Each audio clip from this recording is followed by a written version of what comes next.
যাচ্ছি পুরো খবরে। ১১২ দিন পর আজ খুলেছে ঢাকা বিশ্ববিদ্যালয়। শিক্ষার্থীদের পদচারণায় আনন্দমুখর হয়ে উঠেছে ক্যাম্পাস।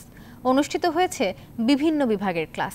বিশ্ববিদ্যালয়ের উপাচার্য নিয়াজ আহমেদ খান বলছেন, জুলাই আগস্ট বিপ্লব ঘিরে যে ট্রমা সৃষ্টি হয়েছে সেটা কাটিয়ে উঠতে শিক্ষার্থীদের ঘিরে নেওয়া হয়েছে পরিকল্পনা।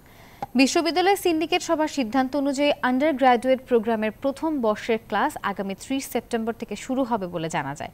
ঈদুল আজহা ও গ্রীষ্মকালীন ছুটি মিলিয়ে গত ২ থেকে ৩০ জুন পর্যন্ত বন্ধ ছিল ঢাকা বিশ্ববিদ্যালয়ের ক্লাস। তবে এই সময়ে বিভিন্ন বিভাগে পরীক্ষা অনুষ্ঠিত হয়েছে।